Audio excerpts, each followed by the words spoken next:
How do you maintain such a busy schedule with teaching, coaching, and personal time? So the short answer is time management. When I was younger, I would always go to swim practice, and my mom would be waiting for me outside when I got off from the bus. She would have a sandwich, and we would go to swim practice, and I would swim from 4 to 6, or I'd swim from 8 to 10. But I always had to find a way to get my work done. So at a young age, she really emphasized time management and getting things done. And I think that just kind of carried over the rest of my life going into college and now in my everyday life. It just seems like over time, I've had less and less personal time, but I also just like having a schedule. And I just kind of enjoy working. I enjoy swimming. I enjoy coaching. That's just kind of what I've been on. But it's always a priority to make sure that, you have a certain amount of time dedicated towards things that you need to accomplish, and I feel like I've got that down pat over the past 10 years or so. So the short answer is time management, but I've been exposed to it at just such a young age. So yeah. What was the transition in teaching for subjects like last year? So last year was my first year that I taught AP US History. So that was pretty much the only change that was made in my schedule. But I really enjoyed it. I've always typically worked with level 1 and level 2 students from the 5 years that I've been at Jonathan Law. But it was nice having an opportunity to teach that higher level, and I also liked the curriculum. I got to teach something that I never got the opportunity to, which was kind of like the early American history stuff. So it wasn't too much of a transition, but it was definitely different trying to go at a certain pace with College Board.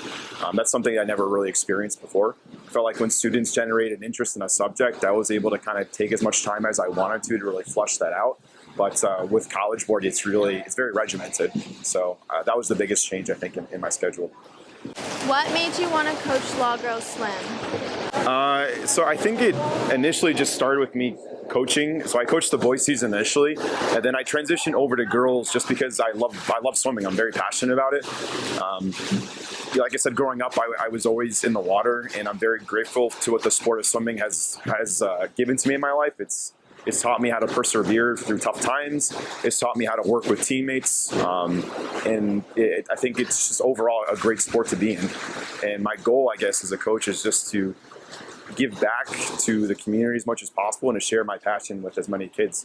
And hopefully that people or the swimmers that I work with, they'll be able to share some of that commonalities with. So it's more along the lines of just enjoying the sport and just trying to get it out to as many people that really want to work hard and do well in the sport swimming.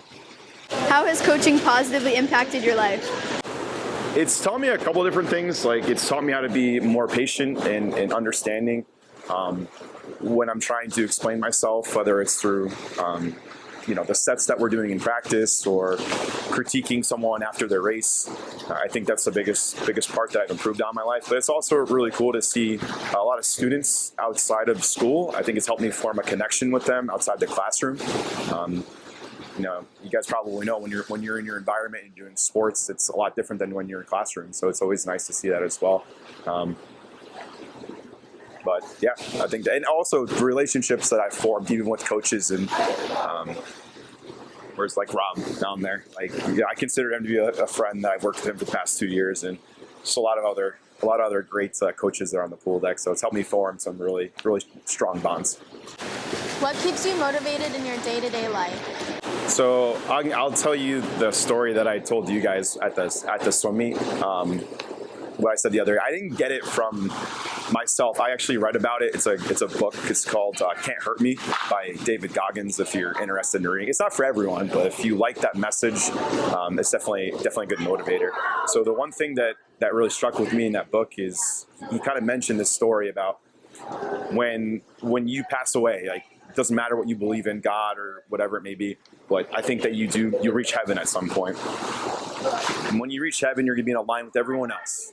And in that line, you're going to be given a piece of paper.